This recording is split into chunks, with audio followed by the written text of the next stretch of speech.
പ്രാചീന തമിഴകത്തെ ഭൂവിഭാഗങ്ങളാണ് തിണകൾ. തിണകളും അവയുടെ ഭൂമിശാസ്ത്രപരമായിട്ടുള്ള പ്രത്യേകതകളും എന്തൊക്കെയാണെന്ന് നമുക്ക് നോക്കാം. കുറിഞ്ചി എന്ന് പറയുന്ന തിണയുടെ ഭൂമിശാസ്ത്രപരമായ പ്രത്യേകത അത് മലയോ മലയോരങ്ങളെയോ ആണ് കുറിഞ്ചി എന്ന പേരിൽ അറിയപ്പെടുന്നത്. മുല്ല എന്ന് പറയുന്നത് കാട്, പുൽമേട്. പാലൈ എന്ന് പറയുന്നത് വരണ്ട പ്രദേശത്തെയും മരുതം എന്ന് പറയുന്നത് വയലിനെയുമാണ്. നെയ്തൽ എന്ന് പറയുന്നത് തീരപ്രദേശത്തെയും. നമ്മൾ ഉറപ്പായിട്ടും അറിഞ്ഞിരിക്കേണ്ട കുറച്ച് കാര്യങ്ങളാണിത്. കുറിഞ്ചി എന്ന് പറയുന്ന തിണ മലകളെയോ മലയോരങ്ങളെയോ ആണ് നമ്മൾ കുറിഞ്ചി എന്ന പേരിൽ പറയുന്നത്.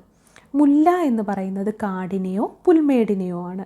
പാലൈ എന്ന് പറയുന്നത് വരണ്ട പ്രദേശത്തെയും മരുതം എന്ന് പറയുന്നത് വയലിനെയുമാണ്. നെയ്തൽ എന്ന് പറയുന്നത് തീരപ്രദേശമാണ്. നമുക്കൊന്നുകൂടി നോക്കി ഇതിനെ നന്നായി മനഃപ്പാഠമാക്കാം. വരണ്ട പ്രദേശം, ഇപ്പോൾ ചൂടുകാലമല്ലേ, വരണ്ട പ്രദേശത്തെ ഒന്ന് മനസ്സിൽ ഓർക്കുക. വരണ്ട പ്രദേശത്തെ നമ്മൾ പാലൈ എന്നാണ് പറയുന്നത്. വരണ്ട പ്രദേശമാണ് പാലൈ.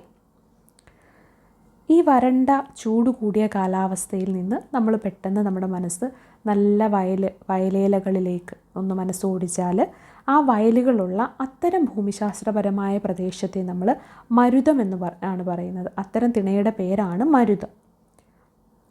വയൽ കഴിഞ്ഞ് നമ്മൾ പിന്നെ കാടും പുൽമേടും ഒക്കെ ആലോചിച്ച് നോക്കുക.